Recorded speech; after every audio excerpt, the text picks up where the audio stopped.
Welcome to Share Talk, the only podcast where investors come first. Hi, this is Zak Mir with the Bulletin Board Heroes here on Share Talk for Tuesday, the 18th of August. Starting off with 7 Digital, where it's a slight head-scratching situation. We've obviously had a great rise already. The question is whether there's any more. The normal thing to do is with these long candles, big moves, is to look at the previous day's close, and you can see that the shares basically bounced off. So far have bounced off yesterday's closing level. At least while we're above that on an end-of-day close basis, a retest of the best level of the day so far at 4.8 pence could be on the cards, but there is the big picture target here, which one could dare to dream of as high as that January resistance line projection, currently heading for 10 pence. As far as support is concerned, really we're looking at we can't really look much below, obviously, percentage-wise, the range of yesterday, so perhaps towards the 2.8 pence level, currently the line in the sand that one would pick out in terms of whether to remain with this situation or step aside. On to Amigo, and here not quite so difficult, thankfully. Here we've got a situation where I was going to cover the stock yesterday, but I wanted to see whether the shares would be able to get through the 50-day moving average. We've had a couple of failures in the past at the 50-day line. That's the blue line there. So we had that initial June failure there, the spike that fell last month, and now it looks actually that we've got support coming in at the 50-day at 9.25. So above 9.25, perhaps looking for a bit of a move to the upside. We've broken a triangle that one could probably draw like that, and the top of the triangle there heading towards 17 pence, 18 pence, but that obviously looks rather ambitious at the moment, but at least while we're above the 50-day line, there is the possibility of that over the next few weeks. Positive here in terms of the RSI, the way that we kept on bouncing off the neutral 50 level, so that does suggest that this is a positive consolidation, not just a brief rally before a new leg down. Curzon is a stock which I covered some weeks back, and as you can see, there's the rising trend channel that I drew then. Obviously that was broken. Also the 200-day line was broken as well, but you can see really that move there was a bit of a slingshot maneuver, i.e. just trying to get rid of the last of the bulls before the move higher. So we had that low there at 0.8, and then multiple lows, lower lows, mildly lower lows after that. Current situation is that we'd like to see an end-of-day close above that late June peak of 1.35, rather 1.48, sorry. At least while we're above that, we can look for a retest of today's best levels. If you're in the stock and wondering where you would sort of pull any long positions, probably that last July resistance of 1.2 is the right money management point. Above 1.2, the big figure target, or the big target here, up to as high as 3 pence at the top of that rising trend channel, which I suppose now would have a rather lower support line than I drew before. New name in the near term for the Bulletin Board Heroes is the next stock, C4X Discovery.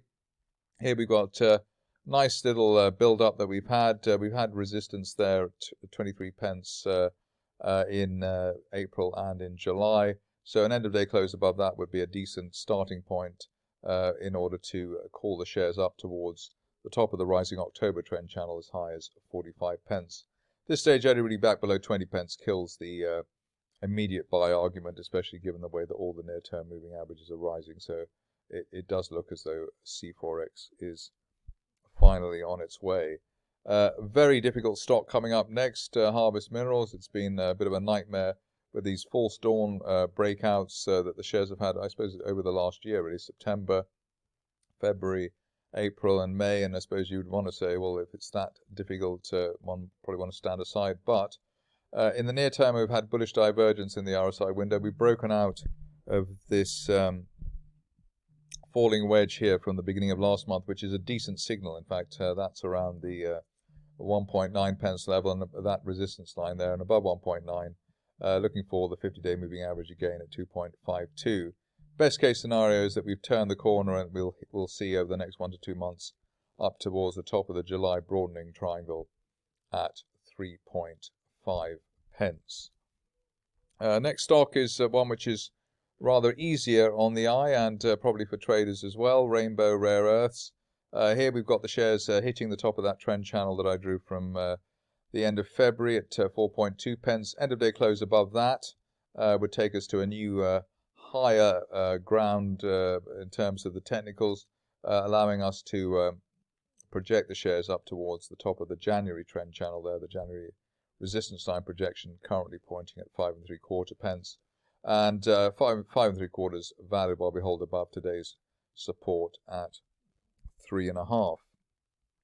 Stock which is probably cheering a lot of people in terms of its revival is Red Rock Resources, another stock which has hit the top of its trend channel, which is quite gratifying, which means we can draw another one. End of day close through 0.85, 0.86, roughly where we are now, and it could open up Red Rock towards that November 2018 resistance line projection, currently pointing at 1.35, which would obviously be quite a result.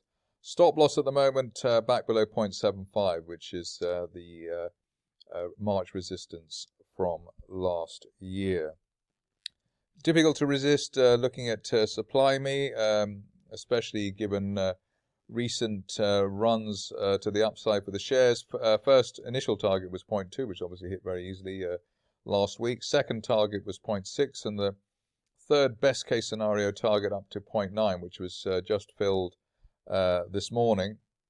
Current view is that at least while we're above 0.7, we're looking for 0.9 or perhaps a little bit more up towards a penny for Supply Me, but obviously it has had a great run and the RSI is very overbought. And something for the diary, I'll be interviewing the CEO of Supply Me on Tuesday, so we'll see how that goes and what he has to say for himself. Tomco have been a bit difficult in the recent past. The reason for saying that is that we had this extended consolidation between 0.6 and 0.8. Now it's between 0.8 and 1.1. I suppose you could wait for a break of 1.1. That might be the easiest thing to do on an end of day close basis, and then target as high as 2.4. But I can see on Twitter that the die-hard fans of the stock already feel that the shares are on their way, and I suppose above 0.8 there is an argument for saying that is the case. Just a few to go now. Tiziana, good patent news from the company rather. Here we've had the shares interestingly breaking that uptrend line from June on a sort of 4 or 5 day basis. It'd be nice to see an end of day close today back above the 20-day moving average at 191. That should be enough to snap the trendline break that we've had and the recent break to the downside. The shares all the while still in this rising trend channel from March, and the target towards £3, especially effectively while we hold above the 50-day moving average, currently at £1.46. Alien Metals has been quietly rising and doing its bit for the bulls. Here we've got another situation where the initial price channel target has been hit and now exceeded at 0.33 pence. End of day close above that, or over the next day or two, I suppose it should be today, could open up the shares up towards a trend line from back in May last year, currently heading towards the 0.5 pence level, and that could be seen as soon as the end of this month. This stage only really well below 0.3 pence, which was the initial August resistance, really delaying the upside scenario. Finishing off with Vasarian, where it's always good to see the bulls on the front foot, proving the naysayers wrong.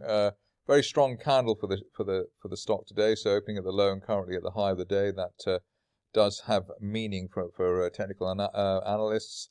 End of day close above the initial August resistance at 50 pence should bring us the 200-day moving average level at 59 pence pretty quickly, i.e. over a few days. Big picture target while we hold above the 50-day moving average as high as 90 pence, which is the top of the broadening triangle from February this year.